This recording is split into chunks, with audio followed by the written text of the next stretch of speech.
ہم اپنی موجودہ حیات کے تناظر میں چند لمحات غور و فکر کی دنیا میں جاتے ہیں۔ اس وقت کہتے ہیں دنیا میں بڑی ترقی ہو گئی ہے، سائنس، ٹیکنالوجی، نئے نئے علوم، نئے نئے فلسفے، دنیا گلوبل ویلیج بن گئی ہے جی، سہولیات بڑھ گئی ہیں، تعیشات بڑھ گئی ہیں، آسانیاں اور راحتیں بڑھ گئی ہیں۔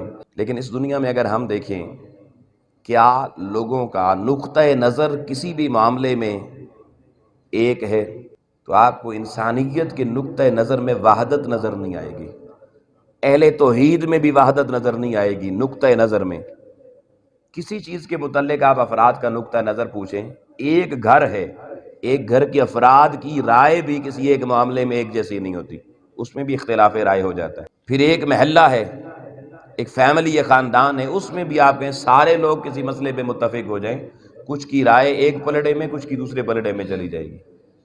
آپ کہیں ایک ملک ہے، ایک صوبہ ہے، ایک علاقہ ہے، اس میں سارے لوگ کسی ایک بندے کو اپنا لیڈر مان لیں، سارے لوگ اس ایک بندے کو ووٹ دیں، تو کبھی ایسا ممکن ہوا ہے؟ نہیں ممکن ہو سکتا۔ اس پہ بھی اختلاف رائے ہوگا، کچھ کی نظر میں ایک بندہ ان کا محبوب ہے تو دوسروں کی رائے میں دوسرا بندہ محبوب ہے، تو یہاں بھی اختلاف نظر آئے گا۔ یوں اگر دنیا کا ایک ملک اگر کسی معاملے میں اتفاق رائے رکھتا ہے کہ مسئلہ کشمیر ہو یا مسئلہ فلسطین ہو جی، پاکستانیوں ساروں کی رائے یہ حال یہ ہونا چاہیے، لیکن کیا سارے عالم کی یہ رائے ہے؟ تو اس رائے میں بھی اختلاف نظر آئے گا۔ یوں عزیزان محترم، آپ اپنی عقل کا چراغ جلا کے شرق سے غرب تک چلے جائیں، کسی بھی مسئلے پر ساری دنیا کی انسانیت کا نقطہ نظر آپ کو ایک نہیں ملے گا، اس میں وحدت اور یگانگت نہیں ملے گی۔ اس کی وجہ یہ ہے کہ اللہ تعالیٰ نے ساری کائنات سے انسان کو ممتاز اس کی عقل کے بنیاد پر کیا، اس کی عقلی فکر کی بنیاد پر کیا، اور عقلی فکر سب کی جدا جدا اللہ نے عطا فرمائی ہے، یہ ایک جیسی عطا نہیں فرمائی۔ تو جب اللہ کی طرف سے ملنے والی عقل جس پر انسان ممتاز ٹھہرا، اشرف ٹھہرا کائنات میں، وہ ملنے والی عقل، اس کی فکر جدا جدا ہے، تو اس عقل سے وجود میں آنے والے نظریات بھی جدا جدا ہیں۔ اب جب یہ فیصلہ ہو گیا کہ پوری دنیا میں انسانی عقل سے جنم لینے والی فکر ایک جیسی نہیں ہے، تو سوال یہ پیدا ہوتا ہے ہم پھر ساری دنیا کے مسائل کو ایک ترازو میں تول کر ایک نتیجے پہ کیوں لانا چاہتے ہیں؟ یہ بھی ایک کوسچن ہے، یہ ممکن نہیں ہے۔ اللہ کی ذات پہ ساری دنیا کا اتفاق نہیں ہے جس نے پیدا کیا ہے۔ چلے یہ ایک الگ ٹاپک، اس طرف نہیں جاتے، آگے بڑھتے ہیں۔ آپ یہ دیکھیے کہ ساری دنیا جس سے بھی آپ پوچھیں، مہذب دنیا میں چلے جائیں، جس کو آپ مہذب دنیا سمجھتے ہیں، ترقی یافتہ دنیا سمجھتے ہیں، ان کی دنیا میں چلے جائیں، ان سے پوچھیں کہ کیا آپ کو ساری دنیا ایک جیسی نظر آتی ہے؟ آپ کو بھی کہیں گے ہمیں ایک جیسی دنیا نظر نہیں آتی۔ اب اس کے بعد اگلا سوال یہ ہے کہ یار کوئی کیا کائنات میں ایسا مسئلہ ہے جس پہ ساری دنیا کا اتفاق ہو کہ یہ مسئلہ واقعی آفاقی مسئلہ ہے اور ساری دنیا کی رائے میں یہ واقعی ایک مسئلہ ہے؟ تو آپ کو روئے زمین پہ اس وقت ایک مسئلہ ایسا نظر آئے گا، ایک پرابلم ایسا نظر آئے گا جس میں مومن، کافر، یہودی، نصرانی، عیسائی، کوئی بھی ہے، مشرق والا یا مغرب والا، دوستان محترم، سب کی رائے میں آپ کو سملیرٹی نظر آئے گی۔ اور وہ کیا ہے؟ آپ کائنات کے کسی خطے کے انسان سے جا کے پوچھ لیں، کیا آپ کے معاشرے میں، آپ کی فیملی میں آپ لوگوں کو ذہنی سکون میسر ہے؟ آپ کے یہاں کوئی فتنہ فساد نہیں ہے؟ ذہنی انتشار نہیں ہے؟ ذہنی بیماریاں نہیں ہیں؟ ہائپر ٹینشن، فرسٹریشن، اس طرح کی آپ کو بیماریاں نہیں ہیں؟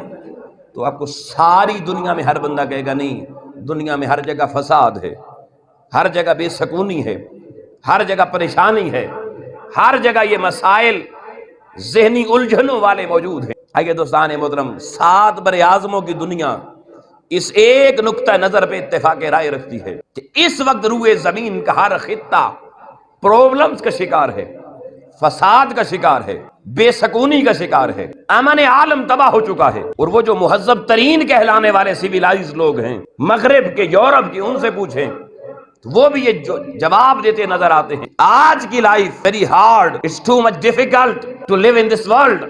وہ بھی کہتے ہیں اس دنیا میں رہنا اب بڑا جینا محال ہو گیا ہے، ساری آسائشیں ان کے پاس ہیں، ساری پرابلم کا حل وہ سمجھتے ہمارے پاس ہے، مگر اس کے باوجود بھی وہ یہ کہنے پر مجبور ہیں کہ اس وقت دنیا میں کہیں بھی اطمینان قلبی کا سامان نہیں ہے۔ ذہنی اور قلبی سکون کا ماحول دنیا کے کسی خطے میں نہیں۔ تو آئیے دوستان محترم، اب سوال یہ پیدا ہوتا ہے، اگر اس ایک ایشو پر ساری دنیا متفق ہے تو یہ ساری دنیا کو فساد کا شکار کس نے کیا؟ اطمینان ساری کائنات کا ختم کس نے کیا؟ بے سکونی کا اور یہ ٹیرورزم والا ماحول پیدا کس نے کیا؟ تو اس کا بھی بڑا آسان ترین جواب ہے، انسانوں کی دنیا کا سکون غیر انسانوں نے نہیں، انسانوں نے خود تباہ کیا ہے۔ انسانوں کے دلوں کا اطمینان کسی اور مخلوق نے نہیں، اسی بنو نوع آدم نے خود اپنے سکون کو اور اطمینان کو ٹھوکر خود ماری ہے۔ اور اس کی بڑی میں ایک دلیل دیتا ہوں، آپ دیکھیں بڑے بڑے درندے اس کائنات میں ہیں، شیر ہیں، ہاتھی ہیں، مگرمچھ ہیں اور جنگلی درندے کئی قسم کے ہیں۔ آپ نے آج تک کبھی سنا ہو کہ درندوں نے اجتماعی طور پر مل کے انسانوں پر کبھی حملہ کیا ہو؟ انفرادی طور پہ اکا دکا کیس آتے رہتے ہیں، مگر آپ نے دیکھا ہو 150 شیر اکٹھے ہو کے آگے ہوں اور کسی پوری آبادی پہ حلہ بول دیا ہو، قبضہ کر لیا ہو۔ کبھی ہاتھیوں نے کوئی ایسا پروگرام بنایا ہو؟ سری لنکا میں ہزاروں ہاتھی رہتے ہیں۔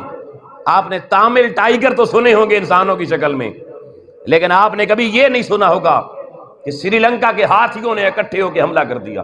اگر کعبے کو گرانے کے لیے بھی عام الفیل کا واقعہ ہاتھیوں والا پیش آتا ہے تو ان ہاتھیوں کی کمان کرنے والا بھی کوئی ہاتھی نہیں، ابرا کی شکل میں ایک انسان تھا۔ تو آپ دیکھیے کسی درندے نے بھی آج تک اس اشرف المخلوق پر اجتماعی طور پر حملہ کرنے کی جرت نہیں کی۔ کائنات کے مالک نے ساری کائنات کو اس کا غلام بنایا ہے۔ دنیا کی کوئی مخلوق بھی اجتماعی طور پر انسانیت سے ٹکرانے کے لیے میدان میں نہیں آتی۔ یاجوج ماجوج کی قوم کو بھی اللہ نے پہاڑوں میں بند کر کے رکھا ہوا ہے، اور انسانوں کو اللہ نے سب سے آزاد رکھا ہے۔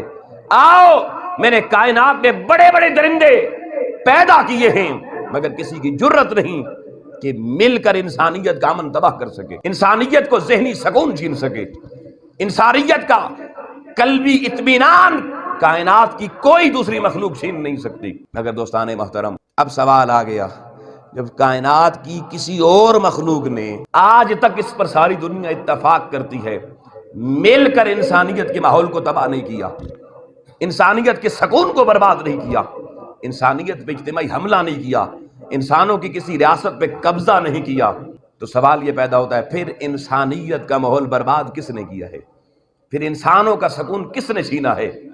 پھر انسان کو فساد کی دنیا میں کس نے لا کر کھڑا کیا ہے؟ اس پہ بھی پوری دنیا کی رائے ایک نظر آئے گی، اور وہ یہ ہے کہ انسانوں کی بستیوں کا سکون حیوانوں نے نہیں، چرندوں درندوں نے نہیں، خود انسانوں نے پامال کیا ہے۔ کشمیر کے مسلمانوں پر ہاتھیوں نے نہیں، اسی 5 فٹ کے وہ ہندوستانی فوج نے حملہ کر کے ان کا سکون برباد کیا ہے۔ فلسطین کے مسلمانوں کا سکون ان کو کرب کی دنیا کا مسافر بھی بنانے والی کوئی خلائی مخلوق نہیں، اسی زمین پہ بسنے والے انسان ہیں۔ پوری دنیا میں آج تک اگر انسانیت کا نظام درہم برہم کیا ہے تو وہ کسی دوسری مخلوق نے نہیں کیا۔ لوگوں، یہ انسان اپنی انسانی کائنات کا نظام درہم برہم کر کے پوری کائنات میں فساد برپا کرنے اور بے چینی، اضطراب، پریشانی اور قلبی اور ذہنی اذیت کا سامان اس کائنات میں انسان کو اگر کوئی بربادی کا سامان دینے والا ہے تو وہ کوئی اور مخلوق نہیں، یہ 5-6 فٹ کا انسان خود ہے۔ جب انسان خود اپنا دشمن بنا تو وہ کسی اور سے گلا۔ اب ہم نے عالم سے پوچھا، بھائی بتاؤ، فساد پھیل گیا، اطمینان چلا گیا، بے چینی آ گئی، حل کیا ہے، سلوشن کیا ہے؟ تو بڑے بڑے فلسفی بیٹھے، کتابیں لکھنا شروع کر دی، آرٹیکل لکھنا شروع کر دیے، اخبار چھاپنا شروع کر دیے، پورا دن کے سیمینار ہو رہے ہیں جی، دنیا سے فساد کا خاتمہ کیسے کیا جائے، دنیا کا ذہنی سکون بحال کس طرح کیا جائے۔ آؤ لوگوں، یاد رکھنا، اگر ساری کائنات میں ہر روز ہر خطے میں بھی کانفرنس امن کے نام پر ہوں، اگر ساری دنیا میں ہر روز سارے جریدے، سارے نیوز پیپر بھی انسانی قلبی ذہنی سکون پہ اس پہ آرٹیکل لکھے جائیں، اللہ کی عزت کی قسم پھر بھی کائنات میں سکون نہیں آئے گا، ذہنی اور قلبی سکون آپ کو کہیں سے نہیں ملے گا، نہ آرٹیکل لکھنے سے، نہ تقریریں کرنے سے، نہ بڑی پیس کانفرنسیں کرنے سے۔ اس لیے کہ اقبال نے شاید کہا تھا کہ فلسفی کو بحث میں خدا ملا نہیں، فلسفی کو بحث میں خدا ملا نہیں، ڈور سلجھا رہا ہے سرا ملا نہیں۔ کیونکہ ساری زندگی یہ ڈور سلجھانے کے لیے کانفرنسیں ہو رہی ہیں، کتابیں لکھی جا رہی ہیں، آرٹیکل پڑھے جا رہے ہیں، مقالے، مگر دوستان محترم سکون ہے کہ برباد سے برباد تر ہوتا چلا جا رہا ہے۔ اس لیے کہ بے سکونی کہاں سے پیدا ہوئی؟ اس ڈور کا سرا آج تک انسان نے پکڑنے کی کوشش نہیں کی۔ تو پھر کوسچن پیدا ہو جائے گا کہ بھئی انسان تو نہیں کر سکا، آپ نے یہ آرٹیکل، آپ نے موضوع بیان کر دیا، آپ بتائیں جناب پھر حل کیا ہے، سلوشن کیا ہے؟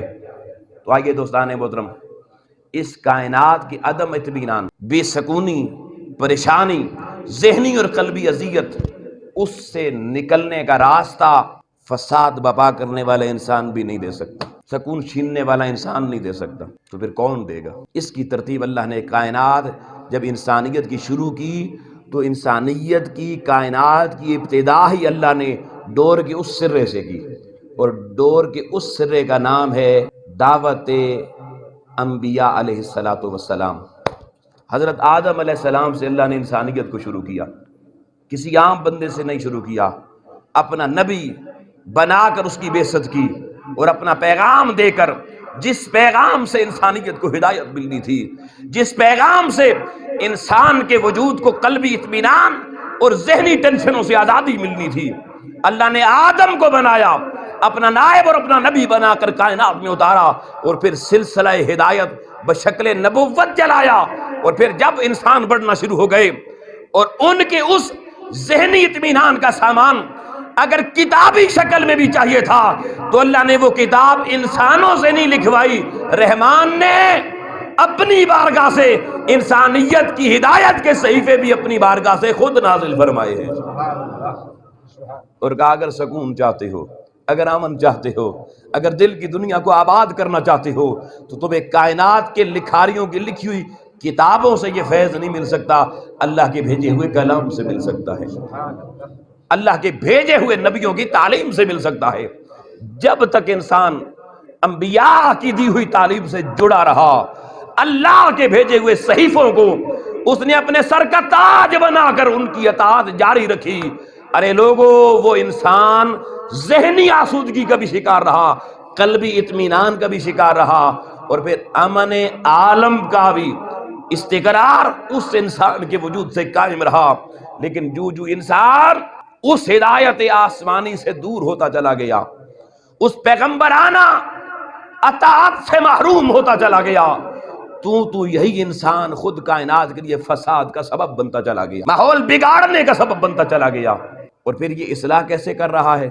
اللہ کی ہدایت سے نہیں، پیغمبر کی سیرت سے نہیں۔ ایک تمثیل دے دیتا ہوں، آپ کو بات ساری سمجھ میں آ جائے گی۔ وہ کہتے ہیں نا، ایک آدمی کا ایک سکہ وہ کمرے میں تھا، اندھیرا تھا، اس میں گر گیا نیچے زمین پر۔ پہلے دور میں سکے سونے چاندی کے ہوتے تھے، قیمتی ہوتے تھے۔ اب اس نے وہ سکہ تلاش کرنا تھا، وہ روشنی اس کے کمرے میں نہیں تھی، باہر سورج نکلا، روشنی اس کے آنگن میں آئی، صحن میں آئی، اس نے باہر جا کر نا اپنا سکہ باہر صحن میں تلاش کرنا شروع کیا۔ لوگ سامنے سے گزر، اس نے کہا بھائی جان کیا تلاش کر رہے ہیں؟ اس نے کہا میرا سکہ گم ہو گیا ہے، میں وہ تلاش کر رہا ہوں۔ وہ بھی آ گئے، یار ہم تمہاری مدد کرتے ہیں، چلیں اس کو تلاش کرنے میں۔ ایک این جی او اور بن گئی، ایک این جی او پہلے سکہ تلاش کر رہی تھی، ایک نئی وجود میں آ گئی۔ تھوڑی دیر بعد اس راستے سے اور لوگ گزرے، انہوں نے کہا بھائی جان آپ کیا تلاش کر رہے ہیں؟ انہوں نے کہا یار سکہ گم ہو گیا بندے کا، وہ تلاش کر رہے ہیں۔ انہوں نے کہا چلو ہم بھی آپ کے ساتھ شامل ہو جاتے ہیں۔ ایک ٹرسٹ اور وجود میں آ گیا۔ یوں لوگ بڑھتے گئے، سکے کی تلاش جاری ہے۔ شام ہو گئی، سکہ نہ ملا۔ ایک سیانہ بندہ پاس سے گزرا، اس نے کہا بھائی آپ سارے کیا کر رہے ہیں؟ انہوں نے کہا یار صبح سے بندے کا سکہ گم ہو گیا، تلاش کر رہے ہیں، ملا نہیں ہے۔ اس سیانے بندے نے پوچھا یہ بتاؤ کس کا سکہ تھا؟ وہ شخص اس نے ہاتھ کھڑا کیا، حضور میرا سکہ تھا۔ اس نے کہا یہ بتا سکہ گم کہاں پر ہوا تھا؟ اس نے کہا جی وہ جو پیچھے کمرہ ہے نا جی، اس کمرے کے اندر اندھیرے میں گم ہوا تھا۔ کہا ظالم تو نے ساری انسانیت کو وقت ڈالا ہوا ہے، سکہ وہیں سے ملے گا جہاں گم ہوا تھا۔ اس نے کہا حضرت صاحب سکہ تو وہیں سے ملے گا پر وہاں تو روشنی نہیں ہے۔ اس نے کہا اپنی کمزوری چھپانے کے لیے تو نے سارے عالم کو بھی ذہنی اذیت کا شکار بنا دیا ہے، قلبی طور پر اس کا اطمینان بھی چھین لیا ہے۔ اگر تجھے سکہ تلاش کرنا ہے تو تجھے سکہ ساری کائنات کی روشنیاں مل کر بھی نہیں دے سکتی۔ سکہ تمہیں تب ملے گا جب تیرے کمرے کا چراغ اندر سے جلے گا، اندر سے جلے گا۔ آج ہمارا مسئلہ یہ ہے، ہم مسئلے کا حل باہر سے ڈھونڈتے ہیں، مسئلہ اندر موجود ہے۔ ارے بندے تیرے دل میں اطمینان نہیں ہے، سورج کی روشنی تیرے دل کو اطمینان نہیں دے سکتی، تیرا اپنا ذہن ڈپریشن کا شکار ہے اور تو سوچتا ڈپریشن کا حل یورپ میں نکل آئے گا۔ نہیں، تیرے اندر کی ذہنی اذیت اور بے سکونی کا علاج ساری کائنات بھی کرنا چاہے نہیں کر سکتی۔ تو علاج کیا ہے لوگوں؟ سکہ جیسے جہاں گم ہوا وہاں روشنی جل پڑے گی، سکہ نظر آئے گا۔ اگر سکون دل کا لٹا ہے تو پہاڑوں درختوں میں تلاش کرنے سے نہیں ملے گا۔ بندے اس سکون کو تلاش کرنے کے لیے تمہیں کوئی لائٹ، کوئی چراغ اپنے دل کی زمین پہ جلانا پڑے گا۔ جس دن نور کا چشمہ تیرے دل کی زمین پہ پھوٹ پڑے گا، اللہ کی عزت کی قسم وہ نور قلبی تیرے اطمینان قلبی کا سبب بن جائے گا۔ سوال پیدا ہوتا ہے وہ نور قلبی کہاں سے آئے گا؟ لوگوں، نور قلبی دنیا کے کسی بازار سے نہیں ملتا، بازار رحمت خدا سے ملتا ہے۔ اور بازار رحمت خدا میں جانے پہ کوئی ٹیکس نہیں ہے، کوئی کرونا کی SOPs نہیں ہے، کوئی پابندی نہیں ہے۔ جب چاہیں جہاں سے چاہیں آنکھیں بند کریں، وَاذْكُرِ اسْمَ رَبِّكَ وَتَبَتَّلْ إِلَيْهِ تَبْتِيلًا، اپنے رب کے نام کی مالا جپ، اپنے دل کو اس کی حضوری میں لے جا، لیکن شرط یہ تبتل، باقی ساری کائنات سے کٹ جا۔ جب تیرے دل کے کنیکشن اس باہر کی دھرتی سے کٹیں گے اور تیری آنکھیں بند ہوں گی، تو اپنے دل کو حضوری بارگاہ حق میں پیش کرے گا اور اللہ کے نام کی جا پھر مالا جپنا تیرا کام ہے۔ تیرے دل کو اپنے ذکر کی روشنی سے منور کرنا رب کا کام ہے۔ دوستان محترم، جن لوگوں نے اس ہدایت آسمانی کا سبق پیغمبر رحمانی سے سیکھا، اب انہوں نے قلبی ہدایت کیسے پائی؟ ایک دو نمونے اختصار سے عرض کر رہا ہوں اور بڑی توجہ کا طالب ہوں اس موقع پر۔ آپ کو ابھی پتہ چل جائے گا کہ ہمارے گھروں کا ماحول کیوں نہیں بدل رہا، معاشرے کا ماحول کیوں نہیں بدل رہا۔ حضور نبی کریم علیہ الصلوۃ والسلام سے صحیفہ رحمانی کو سیکھنے والے اور پیغمبر انقلاب کے انقلابی اسوے کے سیکھنے والے صحابہ کرام کے اسوے کی جھلک دیکھیے۔ ایک صحابی نے گھر میں، حدیث میں آتا بکری ذبح کی، جب بکری ذبح ہو گئی اس نے اس کا سر کاٹا اور سر کاٹ کے اس نے سوچا میرے محلے میں فلاں غریب آدمی ہے، اس کی ضرورت ہے یہ سر۔ اس نے بکری کی سری اس صحابی کے گھر میں پہنچا دی کہ اس کو پکا لیجئے، اپنے بچوں کو کھلا دیجئے۔ سری گھر میں پہنچی، وہ واپس چلا گیا، وہ اور اس کی بیگم بیٹھے۔ انہوں نے کہا ہماری ضرورت تو ہے لیکن فلاں محلے میں ایک شخص ہے اس کی ضرورت مجھ سے بھی زیادہ ہے۔ وہ چل پڑے، اس کے گھر تک پہنچے، سری اس کے گھر میں پہنچا دی، وہ واپس آ گئے، تیسرے گھر والے آپس میں مل بیٹھے۔ انہوں نے کہا ضرورت تو ہمارے گھر کی بھی ہے مگر ہم سے آگے کسی کا گھر یہ ہے جہاں ہمارے گھر سے بھی زیادہ بھوک ہے، لہذا ہم سری نہیں کھاتے، اس گھر میں پہنچا دیتے ہیں۔ حدیث میں آتا ہے ایک گھر سے دوسرے، دوسرے سے تیسرے، تیسرے سے چوتھے، چوتھے سے پانچویں گھر میں، حتیٰ کہ لوگوں وہ سری ساتویں گھر میں پہنچی اور ساتویں گھر والوں نے سوچا کہ یہ سری زیادہ ضرورت اس گھر کی ہے جس گھر میں بکری ذبح ہوئی تھی۔ انہوں نے سری اٹھائی، واپس اس دروازے پر آ گئے، انہوں نے کہا حضور یہ ہمارے گھر میں کوئی سری دے گیا تھا لیکن ہم نے سوچا ہم سے زیادہ اس کی ضرورت آپ کے گھر کو اور آپ کے بچوں کو ہے۔ آؤ لوگوں، بکری ذبح کرنے والے کے گھر میں سری کا واپس آنا یہ اس انسانی معاشرے کی عکاسی ہے، یہ اس قلب کے بیدار معاشرے کی عکاسی ہے کہ جن کے دل بیدار ہوتے ہیں وہ اپنا پیٹ بعد میں بھرتے ہیں، دوسروں کی فکر پہلے کرتے ہیں۔ آج یہ نظارہ کہاں ہے لوگوں؟ آج ہر ایک کو اپنی فکر ہے، ہر کوئی کہتا ہے میرا گھر سنور جائے، میرے معاملات ٹھیک ہو جائیں، تو عزیزان محترم، وہ قوم جس کا جینا جس کا مرنا صرف اپنی ذات کے لیے ہو، جو اپنی ذات کے خول سے کبھی زندگی میں باہر نہ نکل سکا ہو، وہ دوستان محترم کبھی انسانیت کے کام نہیں آ سکتا۔ حضرت سیدنا صدیق اکبر کا زمانہ ہے، آپ ریاست کے معاملات چلا رہے ہیں۔ حضرت فاروق اعظم ایک دن آپ کے ڈیرے پر، آپ کے دارالحکومت دارالخلافہ میں آئے، وہ جو آپ کا پبلک آفس تھا اس میں آئے، دیکھا صدیق اکبر پبلک آفس میں نہیں ہے، باہر نکلے ہوئے ہیں، وہاں ایک رجسٹر پڑا ہوا ہے۔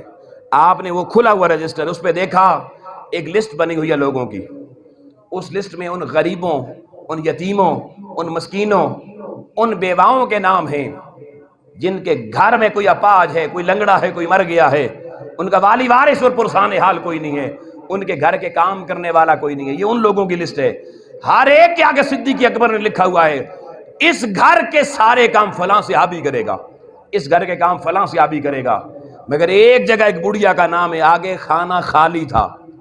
حضرت فاروق اعظم نے ایڈریس نوٹ کر لیا، انہوں نے کہا چلو یہ گھر لگتا ہے اس کے لیے کوئی بندہ نہیں ہے، اس گھر کے سارے کام میں خود کیا کروں گا۔